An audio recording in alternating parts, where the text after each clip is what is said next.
네, 안녕하십니까 여러분. 오늘은 꼭 소개해드리고 싶은 데이터가 있어서 영상을 만들었어요. 바로 올해 상반기 국내 PC시장 판매 점유율이 공개되었어요. 원 출처는 다나와이고 이걸 국내 한 유저가 표로 정리한 것을 해외 사이트에서 가져가서 기사를 썼습니다. 다나와빨이니까 신뢰도는 99.99%겠죠. 진짜 제가 생방송에서 알려드렸던 내용이랑 상당히 일치합니다. 그땐 시각적인 자료가 없어서 영상을 만들지 못했고 생방으로만 말했는데 이렇게 자료가 생겼으니 자세히 분석해보죠. 모든 데이터를 다 보진 않고 흥미로운 거랑 시장 파악에 꼭 필요한 데이터만 정리해서 가져왔습니다.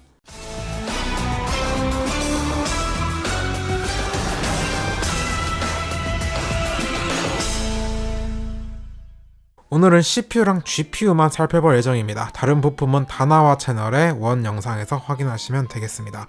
바로 시작해보죠. CPU부터 보겠습니다. CPU는 생방송에서 말씀드린 것처럼 43%대 57%로 엄대엄입니다. 이 정도면 양사간 줄다리기가 아주 팽팽하게 되는 것처럼 보입니다만 세부 내용을 보면 마냥 그렇진 않습니다. 인텔은 최신 세대인 13세대가 주였지만 AMD는 9세대인 젠3 라이젠 5000번대 위주로 팔렸습니다. 인텔은 9세대인 12세대가 37.5%, 최신 세대인 13세대가 62.5%로 2배 가까이 많은 판매량이 나왔습니다. 이게 표준적이고 정상적이라고 볼 수 있습니다. 당연히 최신 세대가 나오면 최신 세대 위주로 판매되고 9세대는 자연스럽게 시장에서 후퇴되는 그림이 바람직하고 이상적이죠. 기업에게나 소비자에게나요. 하지만 AMD는 정반대의 상황입니다. 최신 세대인 젠4 라이젠 7000 라파엘은 겨우 22.7%에 그쳤고 반면 9세대인 젠3 라이젠 5000 버미어가 77.3%로 메인입니다. 정상적이라 보기 어렵죠. 좀 더 세분화해서 원인을 분석해보죠. AMD CPU의 라인업별 판매량을 보겠습니다. 주력은 보라색으로 칠해진 젠3 R5입니다. 그러니까 5600X나 5600 노말이죠. 5600X의 경우 아직도 현역에서 가성비가 상당히 좋습니다. 이건 출시 때부터 지금까지 오래 이어져 오고 있어요. 문제는 후속작인 7600X의 가성비가 5600X에 못 미치면서 판매량이 부진해요. 젠4 R5는 겨우 11%에 그쳤습니다. 젠3의 6분의 1 수준으로 매우 좋지 못합니다. 출시 후 같은 기간에 누적 데이터가 아닌데도 말이죠. 젠4가 나왔는데도 불구하고 젠3가 아직도 더 많은 판매량이 나온다? 절대 정상적인 상황이라 볼 수 없습니다. 두 개의 판매량이 바뀌어야 했습니다. 그럼 왜 7600X는 부진했을까요? 여긴 다양한 이유가 있습니다. 먼저 젠4 라파엘 자체가 별로입니다. 출시 당시부터 AMD가 고물가 시대에 가격 동결 및 인하해야 할 정도로 메리트가 떨어졌고 초기 바이오스 역시 개판이었던 터라 비판에 직면했습니다. 현재 많이 개선되었지만 초반에 박힌 이미지가 상당히 커서 영 인식이 좋지 못합니다. 어쩔 수 없는 게 마케팅이 원래 출시 때 집중되니까요. 거기에 전작 젠3 버미어는 정반대로 나오자마자 신선한 충격을 줬기에 더욱 대비되어서 초기평이 악화되었습니다. 마지막으로 가격이 발목 잡고 있어요. 분명 MLSRP 자체는 동결 및 인하지만 실질적으론 아니죠. 7600X의 출시가는 50만원으로 5600X 출시가랑 10만원 차이입니다. 워낙 고환율 시기에 나왔던 터라 출시가가 좀 비쌌죠. 출시가만 놓고 보면 환율 차이인데 실질 가격은 그게 아니었죠. 7600X 출시 당시 5600X의 가격은 20만원 언더였습니다. 신제품 출시하면 9세대가 저렴해지는 것은 당연한 변화입니다. 다만 5600X는 이미 20만원 정도에 상당히 오랜 기간 팔리고 있었다는 점이 문제입니다. 소비자가 느끼기에 R5는 20만원대라는 인식이 박혔는데 7600X가 40만원이 넘는 가격으로 나왔으니 과연 손이 갈까 싶죠. 어차피 떨어질 테니 기다려보자 생각하죠. 역시 7600X 가격이 올 초부터 빠지더니 현재 다나와 기준으로 20만원 후반대, 7600 노말은 멀티팩 버전이 20만원 중반대까지 내려왔습니다. 이것도 본격적으로 내린 게 6월이라 상반기 판매량에는 반영되지 않았습니다. 거기에 라파엘 부진의 가장 큰 범인, 너무 오른 메인보드 가격도 한몫했죠.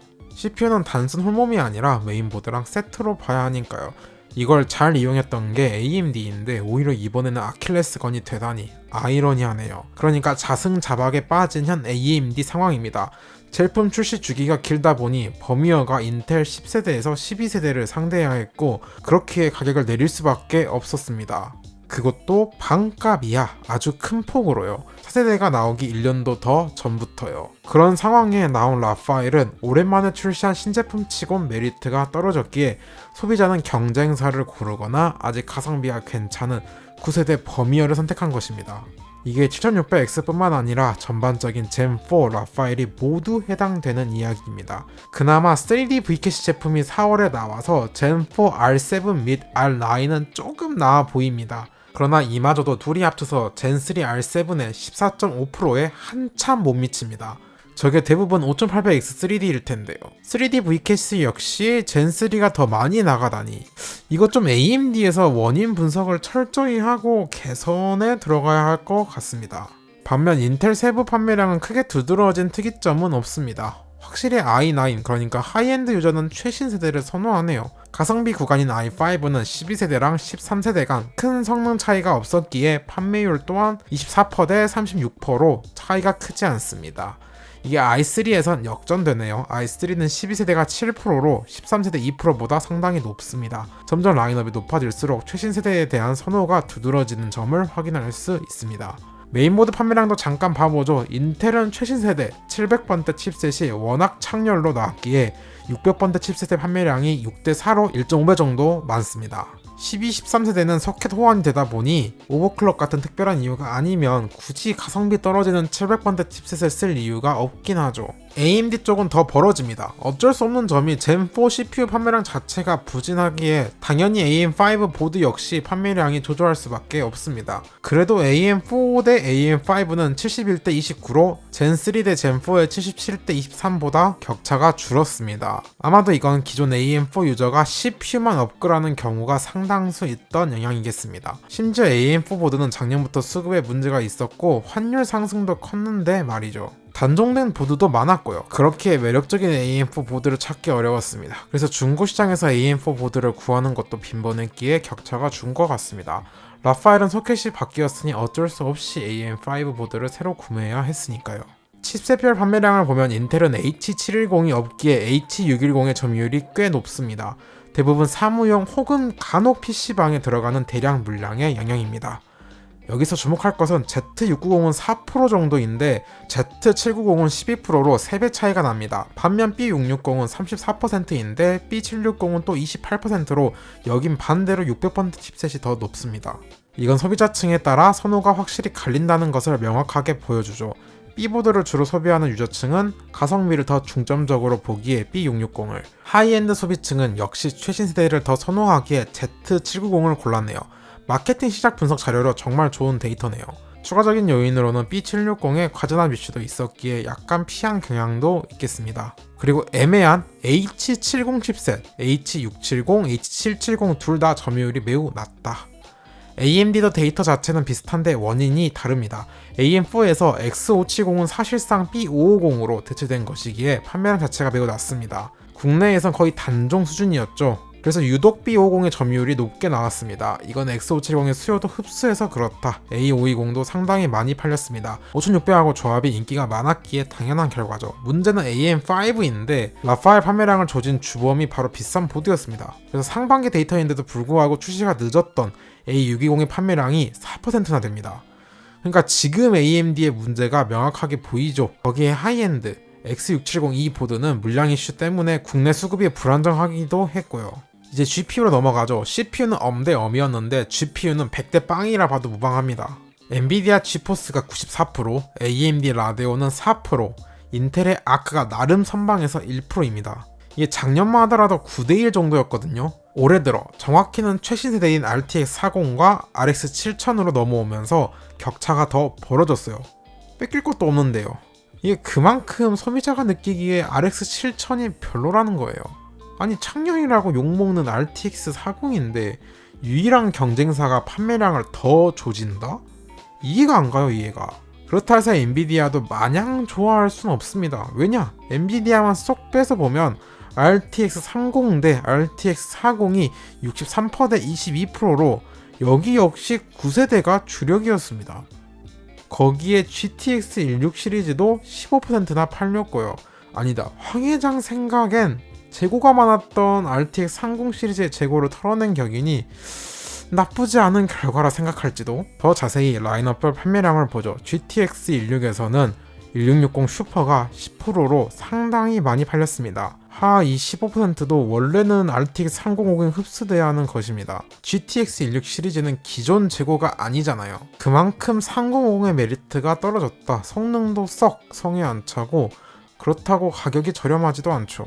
저는 50 라인업이면 성능을 더 낮추더라도 가격이 많이 저렴해야 50 라인업의 역할을 한다고 보는데 현재 3050은 이도저도 아닌 애매한 포지션입니다. 그렇기에 점유율 2%로 소비자의 외면을 받지 않았나 싶어요. 대신 RTX 3060 노멀과 RTX 3060 Ti가 합쳐서 50%가 넘는 점유율로 상당히 많이 팔렸습니다. 이게 상반기 데이터라 RTX 4060이 출시 전이었고 RTX 4060 Ti도 출시한 지 얼마 되지 않은 시점이죠. 그래서 3060 라인업의 판매량이 많을 수밖에 없었습니다. 하반기 데이터가 나와야 정말 소비자가 RTX 40 시리즈보다 RTX 30 시리즈를 더 선호하는지 알겠네요. RTX 30에서 3080 위가 없는 것은 단종되었기 때문입니다.